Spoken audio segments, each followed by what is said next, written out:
ఇదివరకు తిరుమలలో తొండమాన్ చక్రవర్తి స్వామివారికి రోజు బంగారు తులసి దళాలను సమర్పించేవాడు.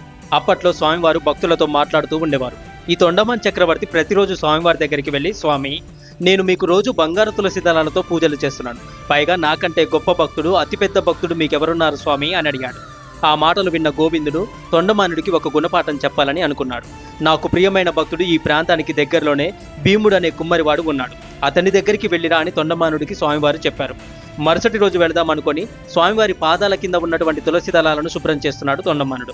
అప్పుడు తాను చేయించిన బంగారు తులసి దళాలు స్వామివారి పాదాల కింద పడి ఉన్నాయి. స్వామివారి పాదాల మీద మట్టి తులసి దళాలు కనిపించాయి. ఈ మట్టి తులసి దళాలు నా భక్తుడైన భీముడే సమర్పించాడు నాకు అని స్వామివారు చెప్పాడు.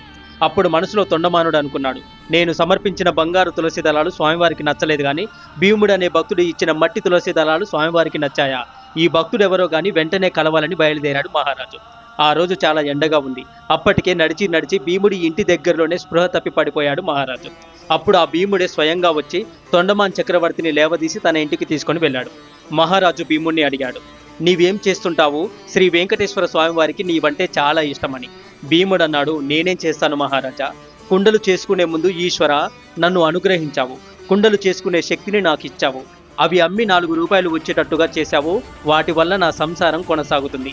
నీకు కృతజ్ఞతగా మట్టి తులసి దళాలను చేసి నీ పాదాల ముందు ఉంచుతాను అని అక్కడే ఉన్నటువంటి కొయ్యతో చేయబడిన శ్రీ వెంకటేశ్వర స్వామి వారి విగ్రహానికి సమర్పించేవాడిని. అలాగే ఏ పని మొదలు పెట్టినా గోవింద, నేను ఈ పని చేయడమేమిటి, నీవే నాతో ఈ పనిని చేయించుకుంటున్నావు స్వామి అనేవాడిని.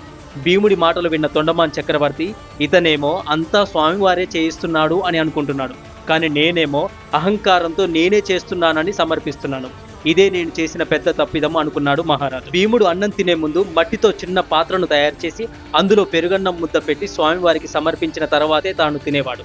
స్వామివారు భీముడి యొక్క భక్తికి పొంగిపోయి శ్రీదేవి భూదేవి సహితుడై దివ్య విమానంలో దిగివచ్చి భీముడి పాక ముందు ప్రత్యక్షమయ్యాడు.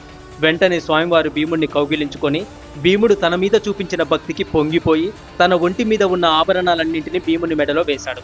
అలాగే శ్రీదేవి భూదేవి అమ్మవార్లు వారి ఆభరణాలన్నీ భీముడి భార్యకు తొడిగారు. స్వామివారు గరుత్మంతుడిని పిలిచి ఈ జీవుడిని సశరీరంగా వైకుంఠానికి తీసుకుని వెళ్ళమని ఆదేశించారు. ఇప్పటికీ స్వామివారి ఆనంద నిలయంలో మొదటి గడప దాటి స్వామివారికి పెట్టే నైవేద్యం కొత్త కుండలో చేసిన పెరుగన్నం మాత్రమే. ప్రతిరోజు ఒక కొత్త కుండను తయారు చేసి అందులోనే నైవేద్యం పెడతారు శ్రీవారికి. అదొక్కటే శ్రీవారు తింటారు. ఎవరి దగ్గరైతే నిజమైన భక్తి ఉంటుందో స్వామివారు వారితో పరవశుడైపోతారు. ఎవరి దగ్గరైతే గర్వం అహంకారం ఉన్నాయో వారితో స్వామివారు ఉండనే ఉండరు. ఓం నమో వెంకటేశాయ. మీకు ఈ వీడియో నచ్చితే ఓం నమో వెంకటేశాయ అని కమెంట్ చేసి మరెన్నో వీడియోస్ కోసం మన ఛానల్ని ఇప్పుడే సబ్స్క్రైబ్ చేసుకోండి. హరే కృష్ణ.